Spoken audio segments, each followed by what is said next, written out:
I've been going a long while and ain't got nothing. Okay.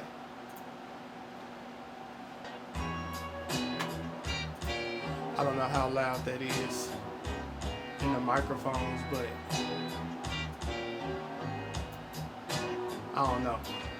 I need to learn how to record music live, cause like recording the music and then recording my audio, like I don't know, cause like generally whenever I start recording music, it all be like off track when I try to record anyway, and then I have to figure out what settings change to make it go back on. I don't know, bro. It's always like a little bit of confusion going on when I record music or whatever.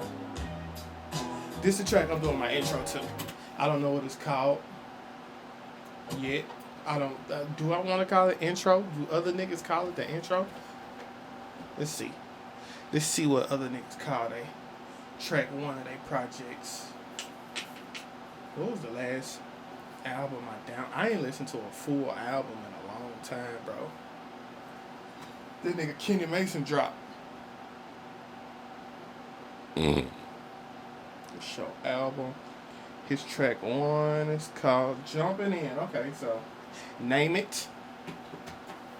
What do I want to call this? I don't know.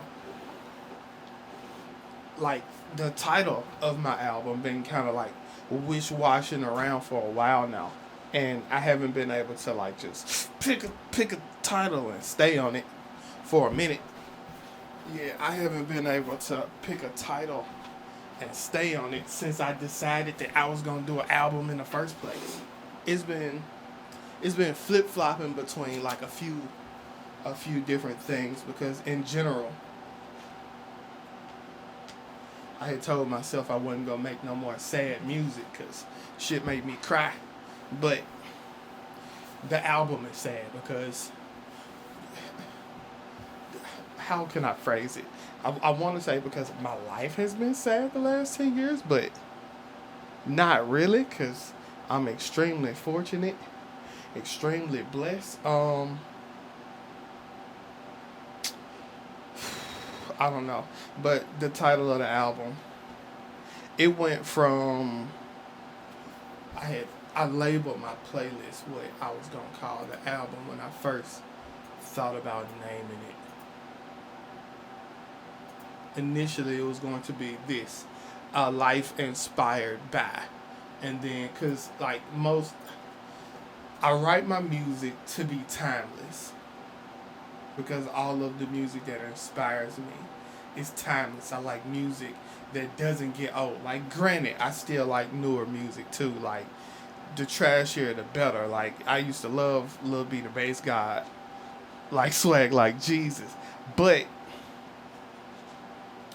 when I make music, I like to make music that's timeless, that don't get old. And I just showed you the title or whatever, but it changed from that and it went to, what did I want to call it? Something else. I don't know exactly what. But when it changed, it went to the death of Michael Wellington. And that's what it's been for like the past week, the death of Michael Wellington. But I think that might even change because I came up with another title. This intro is, I want to come in, I want to spit some bars to like introduce the people to who I am and get them ready for what's about to be on the album. So like I can't, like, my immediate thought is I come in just on some hard bumping shit, like on some Memphis type shit. Like I come in, I drop like a Project Pat type beat type shit. But that's not what this project is about. I could come in sounding Memphis as fuck, but even though I am Memphis as fuck, like, this project is not gonna sound like anybody else from Memphis, because I don't sound like I'm from Memphis. I don't talk like I'm from Memphis. Everywhere I go, people be like, "Where you from?" Which is wild to me. But yeah, I've been jotting down random bars for the intro of my album for a minute. Just random bars, and I got not a whole lot of random bars, but I got enough because it's only gonna be 12. It's only gonna be 12 bar verse on the intro. No chorus. It's not gonna be like a full song. It's just 12 bars to introduce a nigga and the concept of this album or whatever. And they bumping. I feel like the bars that I came up with hard.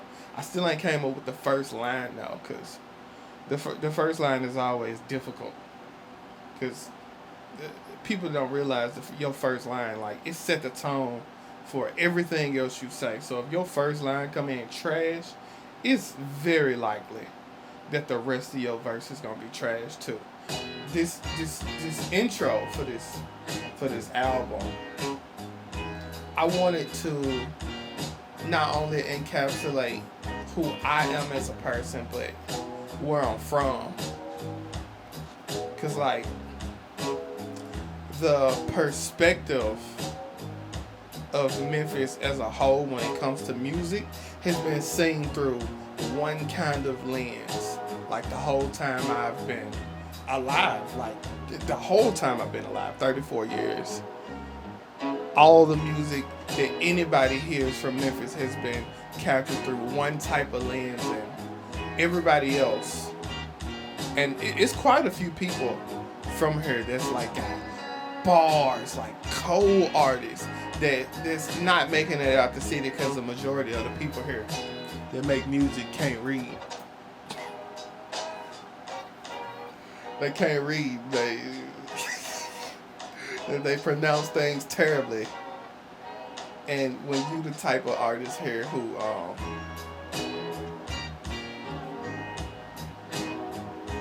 has a, I'm trying to like articulate what I'm trying to say without sounding like Uncle Ruckus. But I also don't want to come up with a script for this. Like, it needs to be who I am. Like, I can't script out this. Like, it just has to work as is.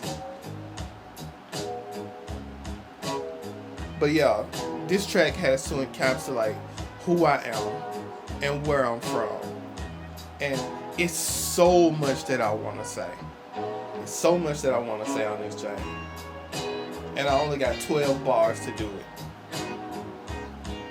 So maybe I covered some guidelines for the curriculum of this song. I don't know a better word for what I'm trying to say. But you get it when I say the curriculum of this song. Like, you understand what I'm saying, right? You do. I'm just yapping. Okay, encapsulate me. Encapsulate where I'm from. Memphis. Let's go over like the guidelines of the song, like the overall general direction of where my bar's gonna go. That way I can kind of close off where I want to go.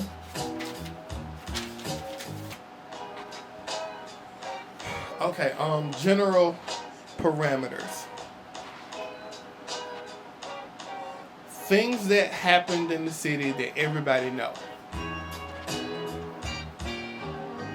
Historic events, which usually I stay away from like news topics when I write music, because like I like to write timeless, so I like to put things in that don't give you any indication of when the music was made. So I have music that's like 8, 9, 10 years old, and you can't tell that it's that old because like all of the references that I use are also timeless.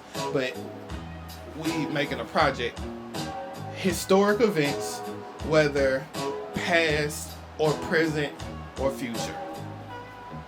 Things about me that are that would be considered TMI. I don't know what that is yet, and I'm incapable of thinking about it while I'm going through this process. We'll do that later. The state of the city.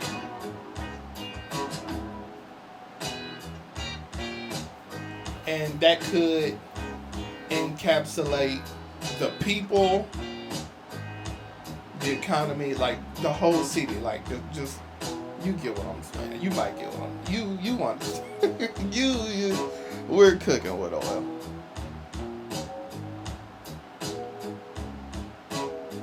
We're having a good time.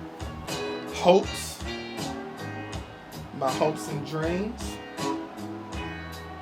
That was the name of my first project.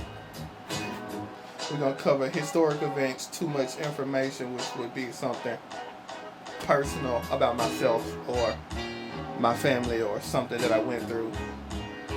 The state of the city, my hopes and dreams and shit. Alright, so now we just gotta write the damn 12 bars out. Let's get with it. Okay, I'm not gonna focus on coming up with the first line to start this verse off. I'm gonna just like run through what I have and then come up with some more lines to add to it. Like I know that I'm gonna run through some of these. The niggas doing the killing ain't got nothing to live for. Like, I think that's a hard line. And then I came up with like a couple variations. People with nothing to die for doing the murders. Yeah. Then hurt people. And I feel like that's something that I'm gonna be saying throughout the album. Hurt people, but it's kind of like Lil Wayne where he got a couple of lines that he quotes just back to back, and he do it all the time. But he'll change the second line of that quote, like Weezy F baby and the F is for phenomenal, and he say that same first line Weezy F baby and the F is for something. But he always changed the last part, so it'd be fine, because it's like, oh, he did it again.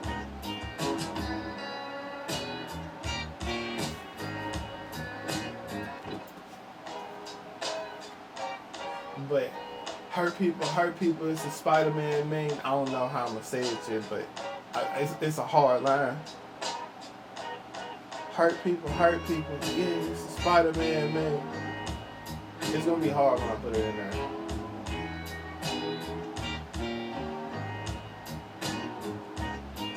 She a fiend, she realize I'm dope, yeah. She a fiend, she realize I'm dope. I wanted to put this riff in this thing where I'd be like, I'm so Memphis, and then I'm so Memphis, I'm so Memphis, I'm so Memphis, I'm so Memphis.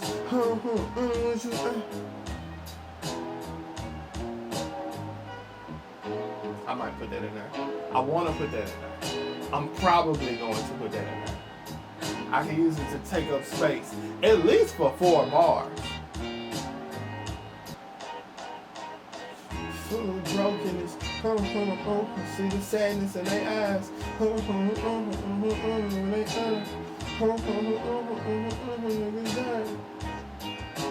People that you depended on was fake as fuck.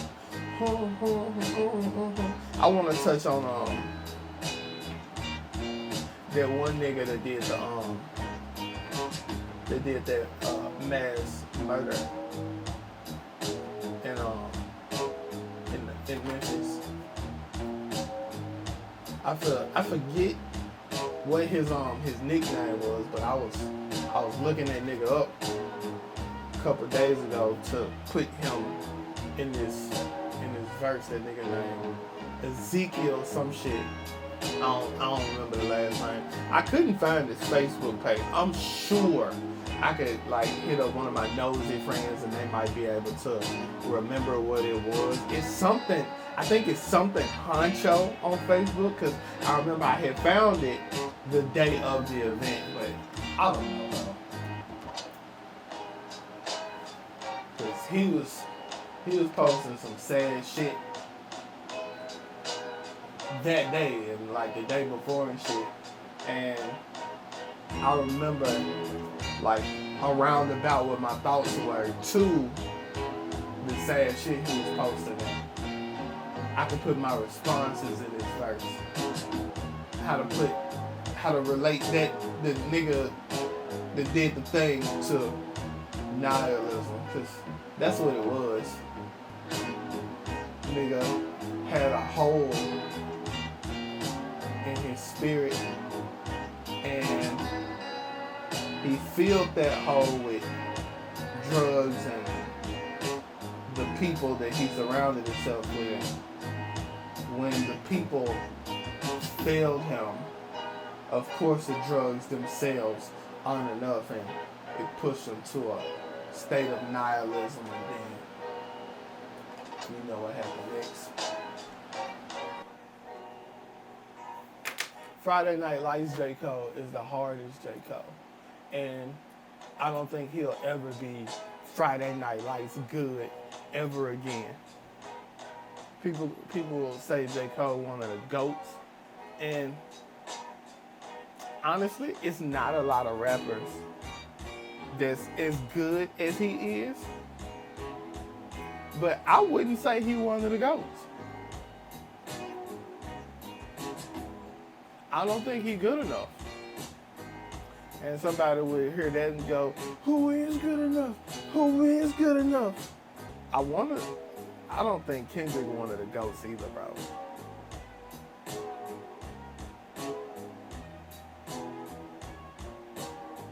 I think a lot of the GOATs, like it's a bunch of artists that's not mainstream, that's way harder than Kendrick and J. Cole.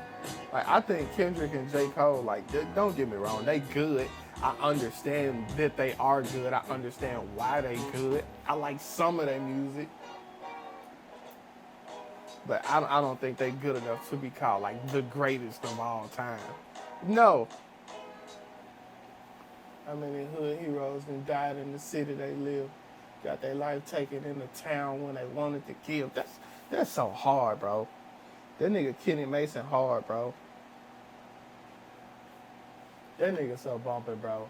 Like, that's profound. Memphis is on state. Yeah, state of emergency. Riding around with a heightened sense of urgency. That's my start. I had the line sitting. I didn't know it was going to be the start, but that's the start.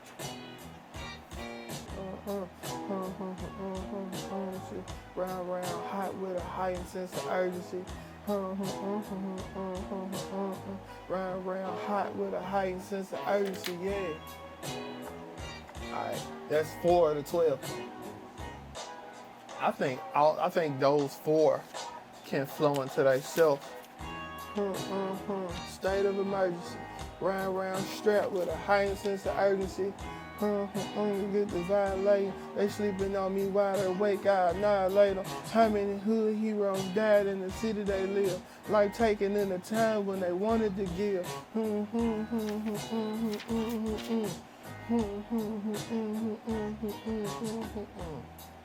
I don't know. I'll write it cleanly on the next page, but it might not go there. I don't know where it's gonna go.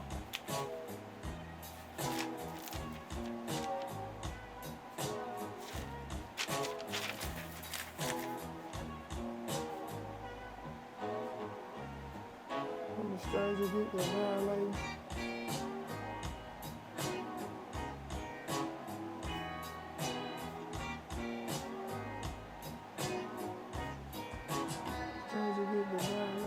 He sleeping on me now, wake up, annihilate.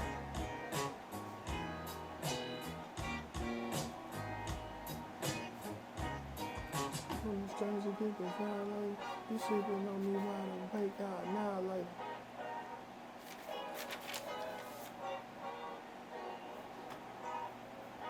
I said I wanted to use that line for the Zeke nigga though, so Yeah, I really don't know that I'm gonna use it there, but I'm gonna write it.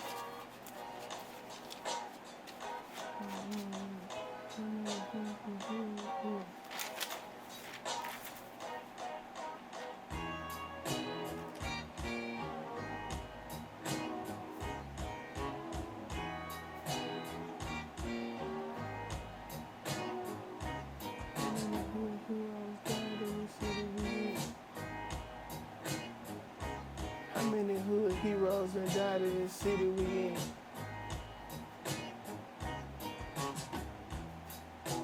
City we in.